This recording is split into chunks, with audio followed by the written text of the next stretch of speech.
ये क्या दिखाई दे रहा है बोर्ड पे? आज हम सीखेंगे जीरो का महत्व। क्या सीखेंगे? जीरो का महत्व। अच्छा, अब बताओ कितने आम बचे? चार। अच्छा, अब बताओ, मान लो एक आम यामायान ने खा लिया तो चार बचे, फिर एक आम ओमवती ने खा लिए, अब कितने बचे? एक आम को अनामिका ने खा लिया, अब कितने बचे? एक आम अलीजा ने खा लिया, अब कितने बचे? अब ये जो एक आम बचा इसे अकरम ने खा लिया, अब कितने बचे? अच्छा, जैसे एक आम बचा, जब एक आम बचेगा तो हम ऐसे लिखेंगे कि एक आम बचा। दो आम बचा तो हम दो लिख देंगे कि दो आम बचा। जब एक भी आम नहीं बचा तो हम क्या लिखेंगे? जीरो। एक भी आम जब नहीं बचा तो हम उसे जीरो से दर्शाते हैं। ठीक है, जब कोई वस्तु थी कहीं पर और अब नहीं है, वो स्थान खाली हो गया, तो हम उसे जीरो से दर्शाते हैं।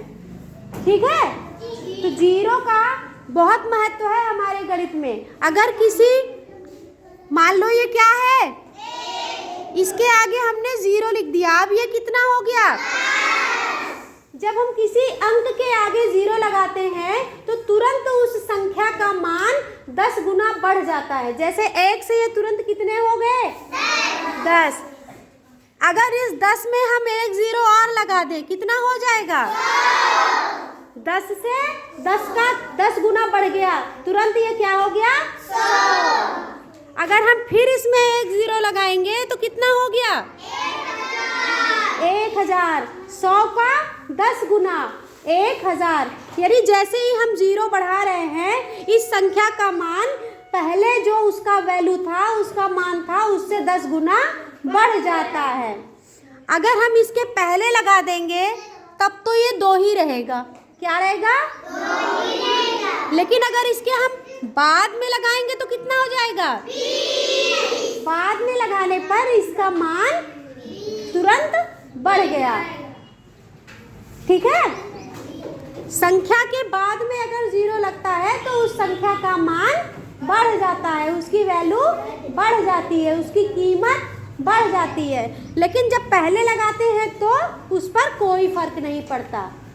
तो जीरो का अर्थात अगर कोई वस्तु कहीं पर थी और अब वहाँ पर कुछ भी नहीं बचा तो हम कहेंगे जीरो वस्तु बची। कितनी बची?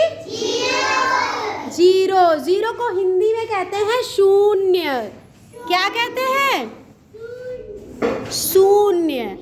अंग्रेजी में तो हम जीरो कहते हैं, लेकिन हिंदी में उसे शून्य कहते हैं। क्या कहते हैं? तो सबको समझ आ गया जीरो?